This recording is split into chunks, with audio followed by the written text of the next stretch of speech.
Madame, monsieur, bonsoir. À la une de ce journal du mardi 29 janvier, une chasse au trésor à l'hôtel des ventes de Troyes. Des experts ont proposé toute la journée des estimations gratuites, des bibelots qui ont trop longtemps dormi dans le grenier des Aubois avant de les vendre aux enchères. Sans doute un effet de la crise. L'opération a très bien fonctionné. Reportage dans un instant. C'est un vieux serpent de mer dans le département. Son nom, Sequoia. Il s'agit d'un site de dépollution des munitions de la Première Guerre mondiale. Il va être construit dans l'Aube, à Maillecamp, cette année. Les travaux doivent commencer à la fin 2013. Ce matin, à la Chambre de commerce de Troyes et de l'Aube, les professionnels du bâtiment ont rencontré le constructeur, membre du groupe EADS. Explication dans un instant. Et puis du sport dans ce journal avec les déboires du Romilly Handball. En 12 matchs de championnat, il ne compte qu'une seule victoire en National 3. Le premier Romillon semble englué dans la première partie de saison à la dernière place. On verra comment il compte se maintenir à la fin de ce journal. Mais d'abord, une fierté auboise, une de plus après le baby-foot, le chocolat, 2 récompenses mondiales pour des Aubois ce mois-ci. La dernière en date hier soir à Lyon pour l'équipe de France de pâtisserie avec un élève de Pascal Café. Mathieu Blandin et ses 2 coéquipiers ont remporté la Coupe du Monde de cette discipline culinaire face à 22 équipes engagées. Au programme, entremets au chocolat et aux fruits, 12 desserts à l'assiette et 3 sculptures de 125 cm en sucre, chocolat et glace. Les Bleus se sont distingués pour la 7e fois grâce à un trophée des 24 heures du Mans en sucre. Le pâtissier Aubois nous a confié ses impressions cet après-midi par téléphone. Ce qui se passe dans ma tête, c'est une très grande satisfaction, une très grande joie. C'est plus d'1 an de travail avec mes coéquipiers sur le thème des 24 heures du Mans qu'on a réalisé hier pendant 10 heures. C'est une page dans ma vie qui se tourne. C'est un titre quand même mondial, très reconnu dans la pâtisserie française et partout dans le monde. On est champion du monde. C'est pas donné à tout le monde. J'imagine que ça donne envie de voler de ses propres ailes, Mathieu. Pour ma part, non, pour l'instant, je suis très bien chez Pascal Café. C'est une ligne de conduite, un super coach et patron et ami avant tout. Il est champion du monde, il est meilleur Ouest France et il m'a montré la voie, à moi de continuer sur ce chemin-là. Et un grand bravo à lui et à toute son équipe de France. L'affluence a dépassé les espérances des commissaires-priseurs de Troyes ce mardi à la salle des ventes. L'opération d'expertise gratuite proposée aujourd'hui a rencontré un vaste succès. On s'est bousculé rue de la Paix pour avoir une idée de la valeur du vase de grand-maman ou encore du tableau fétiche reçu en héritage. Le but, mettre ces objets aux enchères pour récupérer de la monnaie sonnante et trébuchante. En temps de crise, le réveil de ces trésors endormis peut rapporter gros ou pas. Le reportage de Cyril Tavernet. Ils sont venus nombreux, entre 150 et 200, leur but faire expertiser leur trésor de famille. Une hache du Premier Empire léguée par le père, des bijoux, un vase made in Chine, des pistolets russes ou encore des toiles peut-être de maître laissées au grenier. C'est la 2e fois que la maison de vente de Troyes organise une journée d'experts gratuite. Le succès était au rendez-vous. Le but de l'opération est effectivement de pouvoir faire découvrir aux gens la valeur de leurs objets, du plus modeste au peut-être le plus important. Et effectivement, c'est aussi l'intérêt. Le thème, c'est « Vous pouvez être riche sans le savoir ». C'est que dans certains des objets qui sont déposés, qui est une bonne surprise pour le vendeur. Toute la journée, les experts spécialisés en tableaux modernes, livres anciens ou art asiatique ont observé à la loupe chaque objet présenté. En un clin d'œil, ils savent si la pièce a une valeur réelle, comme ici avec ce tableau, une copie d'un peintre du XVIIe. Un vrai d'info, c'est pas toujours évident. Il faut effectivement une énorme pratique de ce métier. C'est très long, c'est entre 20 et 30 ans pour vraiment avoir un œil relativement sûr. On est toujours surpris dans un sens ou dans un autre, parce qu'on peut avoir une bonne surprise ou une mauvaise, on peut avoir une hésitation sur quelque chose.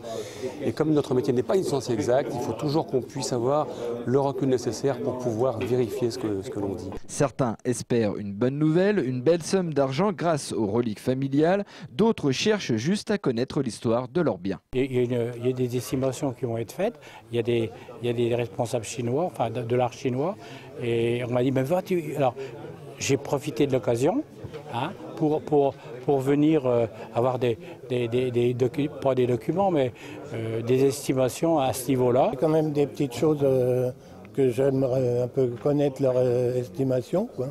Je suis venue apporter le fusil de mon père qui a surtout une valeur sentimentale.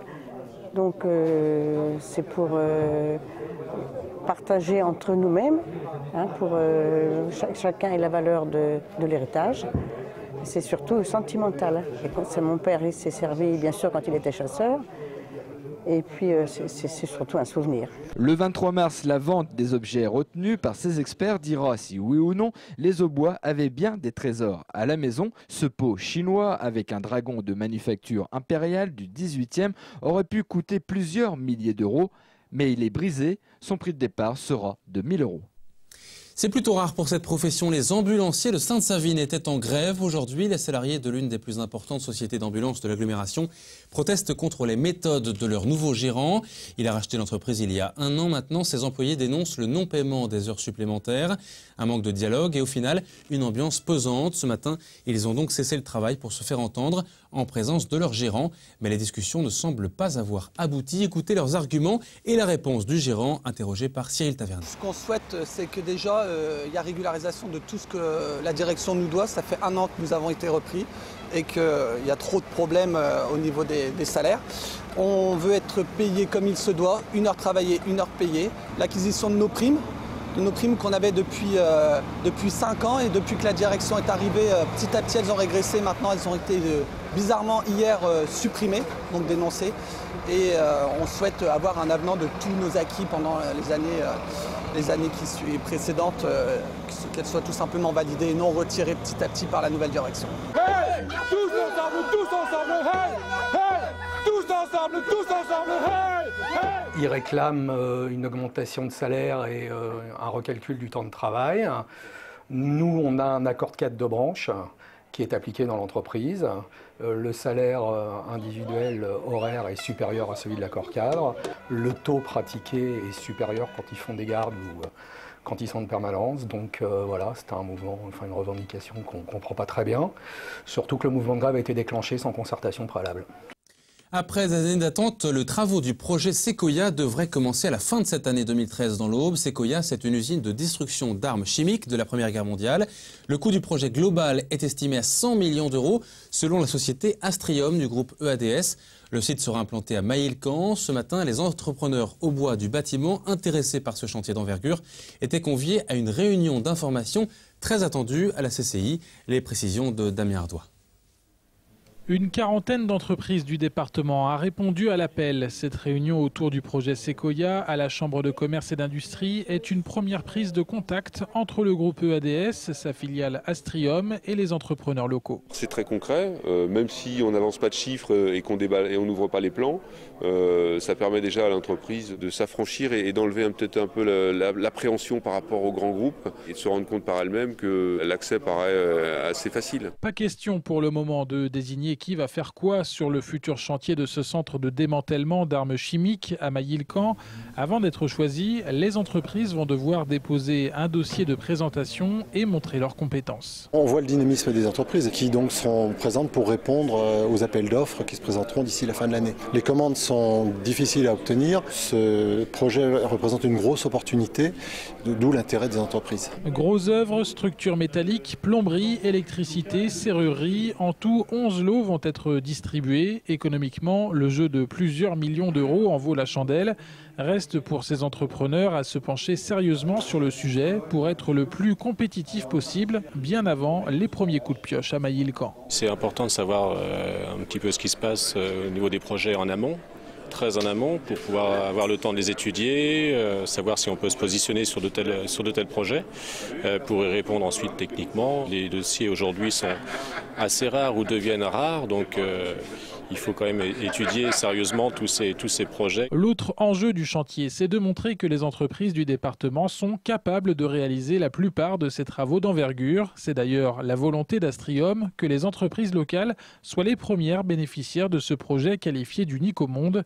Cela n'a pas toujours été le cas sur les grands dossiers menés dans le département. On est parfois bougon des résultats parce que voilà, ils ne sont pas à la hauteur des espoirs qu'on avait eus sur telle ou telle opération. Plus que jamais, 2013 va être une année très difficile en termes d'emploi et d'activité. Et on veut vraiment mettre tous les atouts de notre côté pour défendre nos entreprises pour qu'elles récupèrent une bonne partie de l'activité sur toutes les opérations qui se font dans notre département. Après avoir consulté les les entreprises candidates, Astrium fera son choix en fin d'année. S'en suivront 1 an et demi de travaux avant une ouverture du site, avec ou sans les entreprises auboises, prévues d'ici 2016. Et la concurrence est rude. Cet après-midi, la société Astrium a rencontré les entrepreneurs de la Marne à Vatry. Demain, une délégation d'élus de la région présidée par Jean-Paul Bachy, le président du conseil régional, sera reçue par le ministre délégué chargé des Transports à Paris à 17 h. Philippe Adnaud et François Barouin seront du voyage. Au menu de cet entretien d'1 heure, la ligne 4, la fameuse entre Paris et Troyes, avec une très forte demande de précision sur les travaux d'électrification, mais aussi la mise à grand gabarit du salon du canal de la Haute-Seine entre Bray-sur-Seine et Nogent-sur-Seine. On y reviendra bien entendu dans le journal de demain soir. Et puis avant de parler de sport, comme promis, le bilan encourageant de la collecte des sapins de Noël à Troyes. 2173 arbres ont été récoltés cette année dans les 19 points d'apport proposés par la ville, soit 200 sapins de plus que l'an dernier sur une période similaire. Broyés sur place, on en avait parlé, ils ont permis de produire 45 mètres cubes de paillis mélangés à des copeaux de feuillus. Ils seront répandus par le service des espaces verts sur 900 mètres carrés de parterre, une sorte de cadeau de Noël en retard pour les massifs de la ville. En sport, du handball ce soir donc à Romilly, et autant dire que ça ne va pas très fort. En 12 matchs de championnat, le Romilly Handball n'a pour l'instant ramené qu'une seule victoire en National 3. Situation critique pour le promu Romillon, figé dans la première partie de saison à la dernière place. Certains joueurs ont cumulé blessures et malchance. Le maintien paraît mal engagé, mais la détermination pourra peut-être changer la donne. Explication sur le terrain bien sûr avec David Mutel. Au gymnase Bardin-Goustret de Romilly, l'ambiance est plutôt bonne. Cela tranche toutefois clairement avec la situation sportive d'un club en position très délicate, pour ne pas dire catastrophique. Avec une seule victoire en 12 matchs de championnat, les joueurs de Frédéric Gouin sont actuellement lanterne rouge de leur poule de National 3. Pourtant, ces mauvais résultats n'ont pas altéré la bonne humeur des joueurs qui devront bientôt faire tomber les sourires pour laisser place aux guerriers lors de la seconde partie de championnat. Du sérieux, ça passe par l'entraînement, beaucoup d'implication, un peu moins de rigolade, parce que c'est vrai que ça reste un sport, on reste des amateurs. Mais il faut, si on a envie de continuer l'histoire du Romilly Handball en national, il faut plus de sérieux, plus d'investissement et ouais, voilà, tout le monde au même endroit, au même rendez-vous, au même moment, et là je pense qu'on pourra s'en sortir. Il faut dire que la première partie de saison n'a pas vraiment été facilitée par les blessures et les absences professionnelles. L'entraîneur a dû composer avec un groupe évoluant quasiment à tous les matchs. C'est vrai que ça a été un casse-tête par rapport à la composition des équipes. On prend les deux nouveaux joueurs, Wari Chirara et puis Thibaut Marceau, qui ont une polyvalence base arrière pivot, qui en fin de compte, d'un match à l'autre, ne sont jamais utilisés de la même manière ou au même poste. Donc c'est vrai que ça peut être un petit peu déboussolant pour eux et pour l'équipe. Et puis c'est vrai que certaines fois on manque de taille, on manque d'impact physique tant en attaque qu'en défense. Et puis d'une semaine sur l'autre, c'est vrai qu'on n'a pas à avoir la même équipe. Avec quelques absents professionnels ou sur blessure, c'est pas facile de gérer le groupe et de faire une continuité dans le travail. Le tableau de marche est clair, il reste 14 matchs à disputer et Romilly doit en remporter 10 pour espérer se maintenir. En cas d'échec, l'équipe auboise compte toutefois sur un coup de pouce administratif. On va se battre jusqu'au bout. De toute façon, pour l'instant, au jour d'aujourd'hui, l'objectif c'est toujours le maintien. Après, même si on sait que mathématiquement c'est très difficile, et puis il arrivera un moment donné où on regardera et on baissera l'objectif si c'est nécessaire et on essaiera de finir premier relégable au cas où on puisse se faire racheter, ce qui arrive tous les ans. Mais bon, on ne baissera pas les bras, même si on doit effectivement finir dans les profondeurs du classement. De toute façon, on ne lâchera pas les matchs. Et il est hors de question qu'on vienne sur un terrain, ni mes joueurs ni moi, pour laisser passer le match. Début de la folle remontée à partir de dimanche après-midi. Les partenaires de Stéphane Kenlaya affrontent Sedan dans un match en retard. Une formation située juste au-dessus d'elle au classement. Et en cas de victoire, les Romillons passeraient devant les Ardennais. Fin de ce journal, à suivre vos prévisions météo avec Cécile Rich. Météo France ne s'était pas trompé avec cette journée pluvieuse. Ce sera la même chose demain. Excellente soirée à vous et à demain.